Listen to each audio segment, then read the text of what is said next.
start by saying that I've been a lifelong resident of downtown Jersey City. I spent all my years here. I was here when downtown was just a bunch of abandoned buildings, rotted piers, drug-infested, roach-infested, and rat-infested. Downtown has changed. And this today will be the culmination of that change. We as a community need to be able to see what historic preservation, historic designation does for a city. And what better than Jersey City? What better than downtown? When you take and remember, for the people who have been here, and most of my colleagues here have been lifelong residents just like I.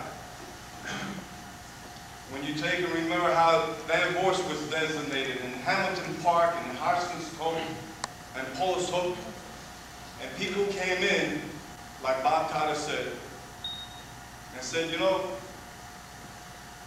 it's not a great city, but it has a lot of potential. And they invested what back then was a minimum amount of money, but it was a life investment for a lot of people. And that life investment has brought them tenfold, 15-fold today. But this has been a jigsaw puzzle. You start with the first one, the second one, Harston's Cove, Paulus Hook, and now historic Warehouse District. All this culminates in what will be, and continue to be, a beautiful downtown Jersey City, vibrant and thriving. And so my brothers there from the locals, I'm a member of LACLA, so you know what that means. I've been pro-union all my life.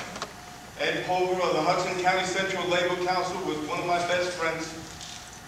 We just named the street after him because of the job he did for labor.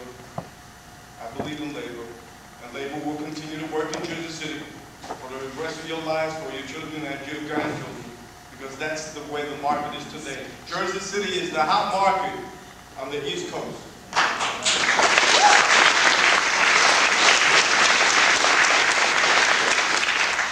And it's the hottest market in the East Coast because of our colleagues and city councils years ago when they said, we're going to do historic designation, we're going to build historic communities, we're going to do a historic preservation commission that will oversee them. And today we're the recipients of that. When we talk about this warehouse district, and I just want to clarify one thing, we're not just talking about 111 and 110. We're talking about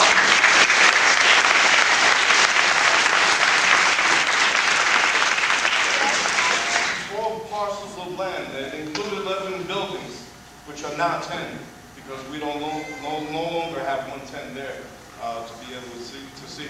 But with the historic designation, what it allows is for the building at 110, when and if it goes up, and today the way the redevelopment plan stands, you can build up to 40 stories, I believe. Not that it's going to happen, but that's how much you can build.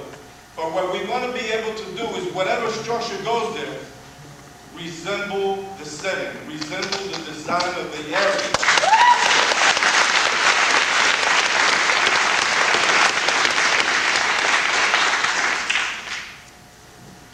Mr. Goldman, with all due respect to him, has a MO, or standard operating procedure. He takes the building, allows the roof to stop decaying, allows the roof to go, gets the emergency scaffolding to be able to take the parapet down, and with the weather conditions, eventually the building comes down and it gets demolished. He wants to be able to evict tenants to be able to demolish. Well, you know what? I was here in the 70s when landlords were evicting tenants in order to burn the building so they could collect the insurance because they didn't want to be in Jersey City. That won't happen today.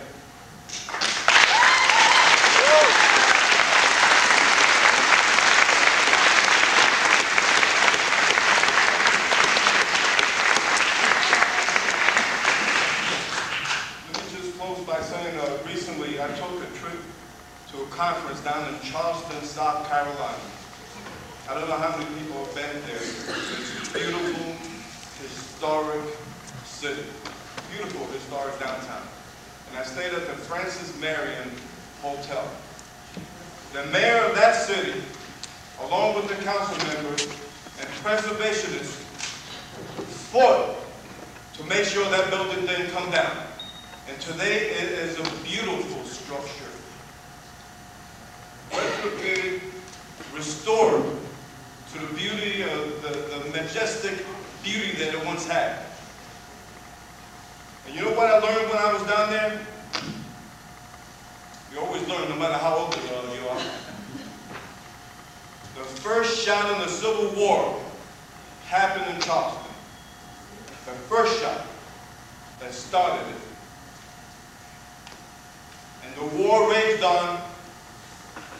And when Grant was successful in beating the South and was burning the South, he bypassed Charleston. For whatever reasons, he bypassed it. And they've been able to preserve that history, to preserve that beauty. Well, ladies and gentlemen, the Industrial Historic District of Jersey City, the first shot was taken. Mr. Goldman fired it. The war is raging on. But we will be able to preserve the district as historic because it will be the final piece to a jigsaw puzzle that makes Jersey City the most beautiful city on the eastern coast.